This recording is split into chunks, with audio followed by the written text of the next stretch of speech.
오늘 하나님께서 우리에게 주시는 말씀은 로마서 2장 3절에서 11절까지의 말씀입니다. 로마서 2장 3절에서 11절까지의 말씀 교독하겠습니다.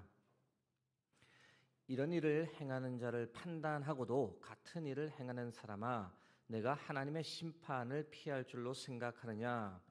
혹 내가 하나님의 인자하심이 너를 인도하여 회개하게 하심을 알지 못하여 그의 인자하심과 용납하심과 같이 참으심이 풍성함을 멸시하느냐? 다만 내 고집과 회개하지 아니한 마음을 따라 진노의 날 곧 하나님의 의로우신 심판이 나타나는 그날에 임할 진노를 내게 쌓는도다. 하나님께서 각 사람에게 그 행한 대로 보응하시되 참고 선을 행하여 영광과 존귀와 썩지 아니함을 구하는 자에게는 영생으로 하시고, 오직 당을 지어 진리를 따르지 아니하고 불의를 따르는 자에게는 진노와 분노로 하시리라. 악을 행하는 각 사람의 영에는 환난과 공고가 있으리니 먼저는 유대인에게요 그리고 헬라인에게며, 선을 행하는 각 사람에게는 영광과 존귀와 평강이 있으리니 먼저는 유대인에게요 그리고 헬라인에게라.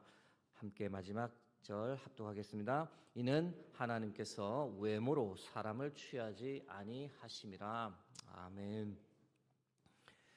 오늘은 본문 맨 마지막 구절 2장 11절 말씀을 중심으로 하나님께서 외모로 사람을 취하시는가라는 제야의 말씀을 전하고자 합니다. 이 질문에 대한 답은 이제 너무도 자명하죠.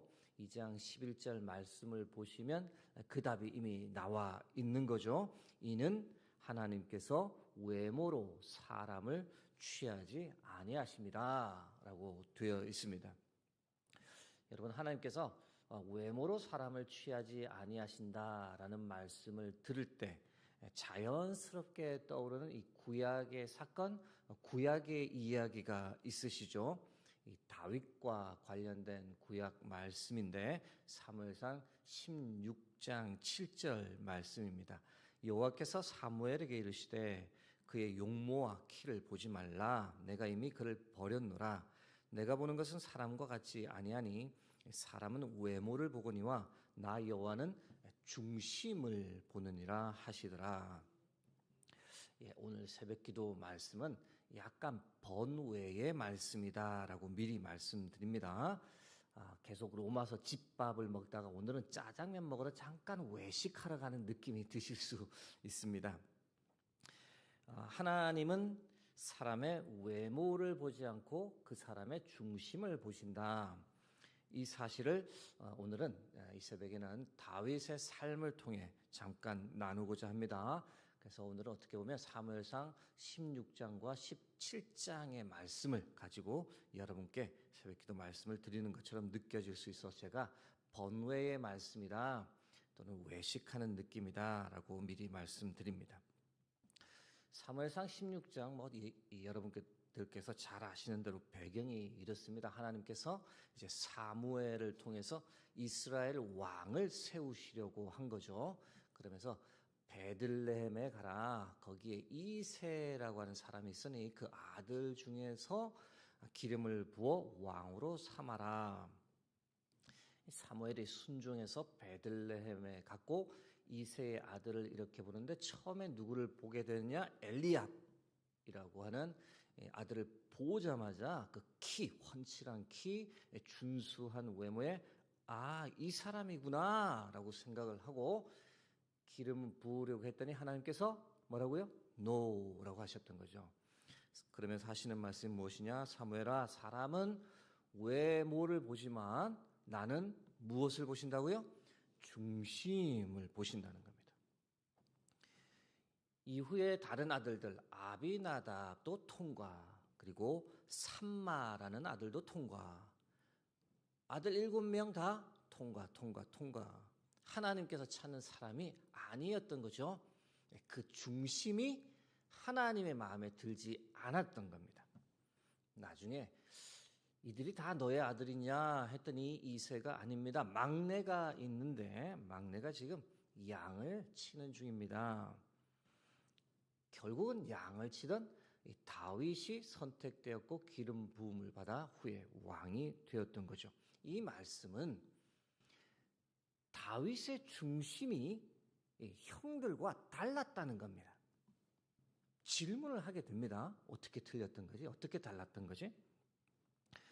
어떤 면이 달랐기에 하나님께서 이 다윗의 중심을 보시면서 좋아하셨을까? 그 이유를 몇 가지 오늘 새벽에 나누려고 합니다.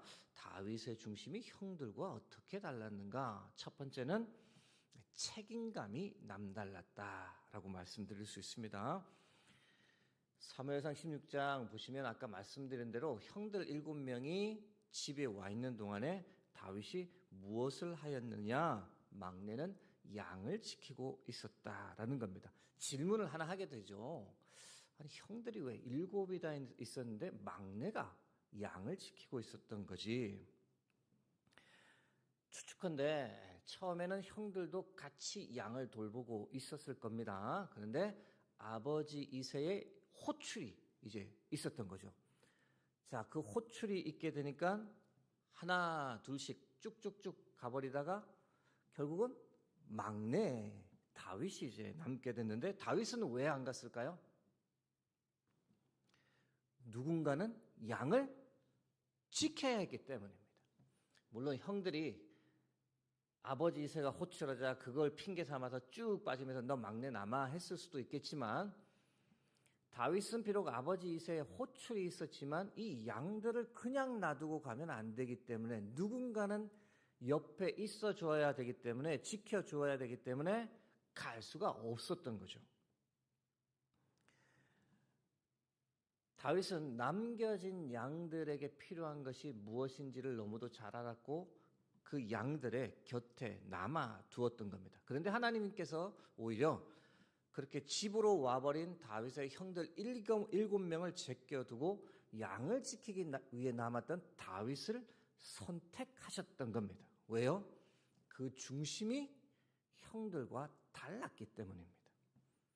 하나님은 겉으로 멋있게 나타난 7명의 형들보다 양들을 끝까지 돌보겠다라고 하다가 꾀죄죄한 모습으로 나타난 그 다윗, 그러나 그 다윗의 중심을 보시고 다윗을 선택하셨다는 것을 알 수 있습니다.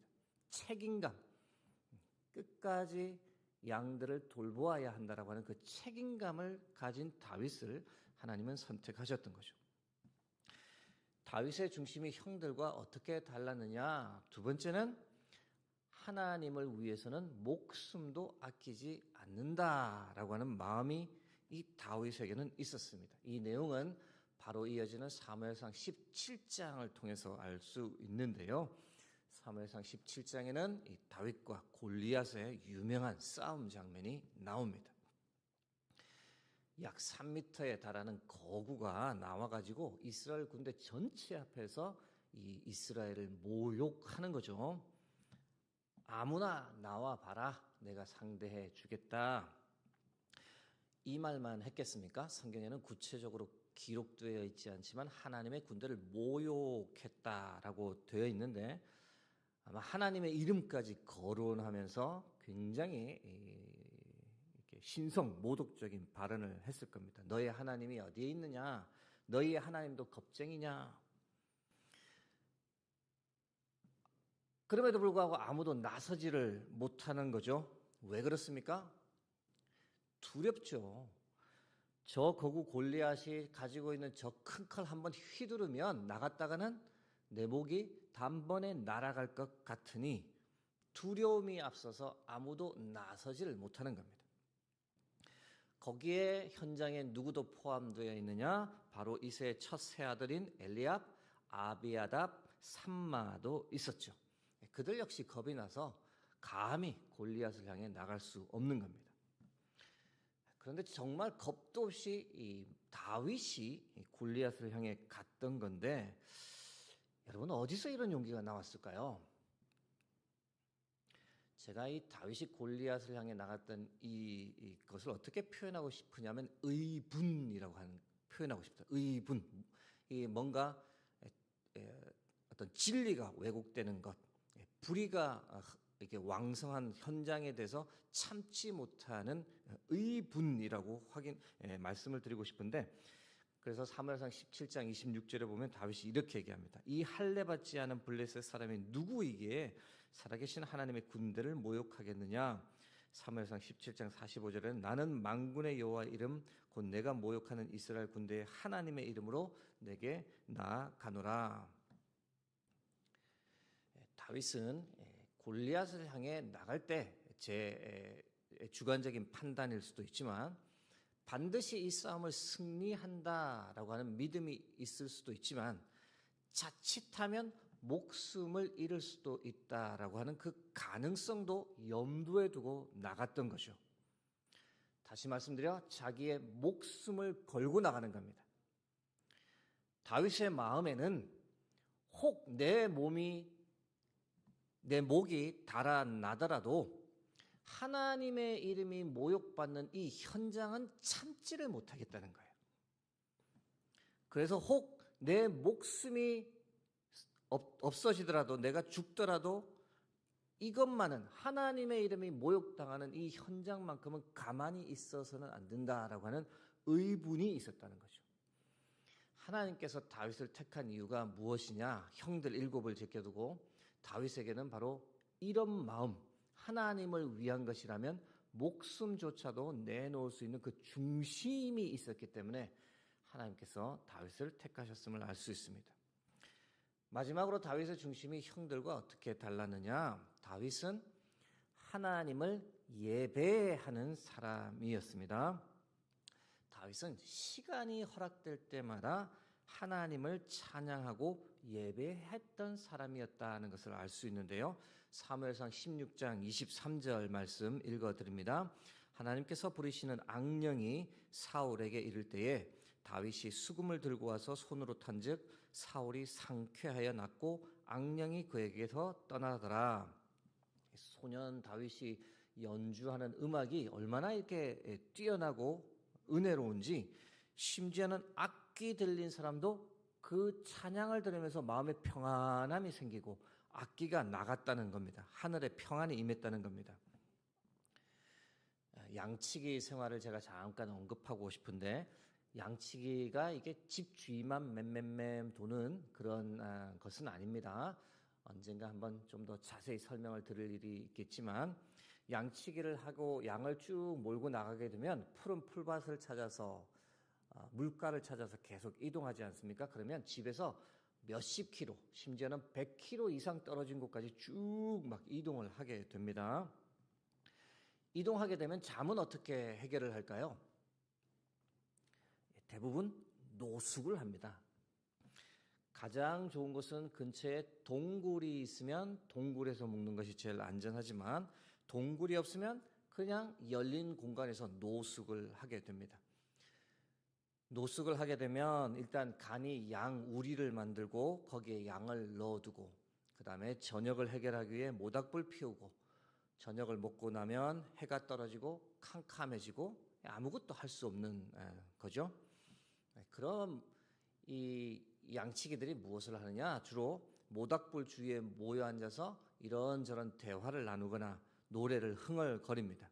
그러다 보니 이 가무가 뛰어난 삶을 좀 살게 되는데 오늘날 중동에서 양치기 하는 사람들을 이 베두인이라고 합니다. 이 베두인들이 가무를 좋아하고 가무를 잘하는 이유가 바로 여기에 있습니다. 근데 양치기 소년 다윗은 노숙하면서 밤에 모닥불 피워놓고 무엇을 했을까? 항상 가지고 다녔던 이 무엇인가를 하나 꺼냅니다. 그것이 무엇이었을까요? 수금이죠. 수금을 꺼내서 밤에 외로움을 달래기 위해서 한 곡조 이렇게 뽑았던 것이 아니라 누구를 찬양하고 예배합니까? 하나님을 찬양하고 예배했다고 볼 수 있습니다. 처음에는 수금 타는 실력, 찬양이 좀 어설펐는데 시간이 지날수록 매일매일 그렇게 하나님을 찬양하고 예배하다 보니 그 실력이 점점 늘어가는 거죠. 그리고는 어느 순간 이 다윗의 음악 수준이 아주 비범해졌던 겁니다. 그 찬양 소리만 듣고 있어도 듣는 사람들이 심령이 안정되고 악기가 물러갈 정도로 처음부터 그랬던 것은 아니라는 겁니다.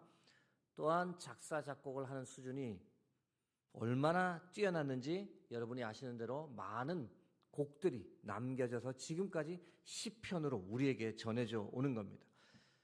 여러분, 이것을 볼 때 다윗의 중심에는 무엇이 있었느냐? 하나님을 찬양하고 싶은 마음, 하나님께 예배하고 싶은 마음이 그 중심에 가득했다는 겁니다. 그런 마음을 가지고 있으니 하나님께서 다윗을 어찌 좋아하지 않겠습니까? 어찌 기뻐하지 않겠습니까? 그 다윗을 택할 수밖에 없었던 이유가 바로 여기에 있습니다. 여러분, 요즘 이렇게 인터넷 또는 SNS 이렇게 보면 좀 지나친 것 같다라고 하는 생각이 듭니다. 이 자기가 어떻게 살아가고 있는지를 막 이렇게 자랑하고 싶어서, 조금 속된 표현이지만 막 미쳐가는 것 같아요. 여행 갔다 왔던 거, 음식 먹었던 거, 바디 프로필 하고 있는 거, 내가 몰고 다니는 차가 뭐다, 이런 것들을 유튜브, 인터넷 모든 걸 통해서 이렇게 막 자랑하는데, 그 모든 것이 다 뭐에 관한 거다? 외모에 관한 겁니다. 외모, 외적인, 외형적인 것. 자신은 잘 살고 있다는 것을 자랑하고 싶은. 그런데 그 마음은, 그 안은 점점점 공허해져가는 현상. 그런 모습 보면서 하나님께서 이 시대를 향해서도 무엇이라고 말씀하실까? 나는 뭐를 보지 않는다고요? 외모를 보지 않는다. 대신 무엇을 본다? 중심을 본다는 겁니다. 사랑하는 성도 여러분, 세상이 아무리 우리 주위가 이렇게 돌아간다 할지라도 우리는 우리의 내면을 늘 거룩하게, 하나님 보시기에 아름답게 가꾸어 나가는 저와 여러분이 될 수 있길 주의 이름으로 축복합니다. 하나님께서 우리 마음 중심을 보고 기뻐하시는 인생, 그런 삶을 살아가는 자녀, 그래서 우리가 잘 아는 표현대로 마음을 다하고 힘을 다하고 뜻을 다해 주 하나님을 사랑하고 생각하는 우리가 되길, 우리의 중심을 늘 보시는 하나님이 계시다라는 사실 때문에 늘 두려워하고 경외하는 그러한 마음을 가지고 오늘 하루를 살아가길 주의 이름으로 축복합니다. 함께 기도하겠습니다. 하나님, 오늘도 감사합니다. 우리를 깨워주시고 불러주시고 주의 말씀 듣게 하심을 감사합니다. 우리의 중심을 보시는 그 하나님과 오늘도 승리하며 동행케 하옵소서. 우리의 마음을 하나님께 올려드리며 하루를 살아가기 원합니다. 우리 수유동교회 모든 성도님들이 오늘 하루 정말로 마음을 다해, 뜻을 다해, 힘을 다해 하나님을 사랑하는 복된 하루 되게 도와주옵소서. 1000번째 헌금을 드립니다. 836번째 헌금 올려드리오니 하나님께서 받으시고 이 예물 귀하고 복되게 쓰일 수 있도록 역사하여 주옵소서. 그 마음에 소원하고 기도하는 제목 하나님께서 응답하여 주옵소서. 감사드리며 존귀하신 예수 그리스도의 이름으로 기도드립니다. 아멘.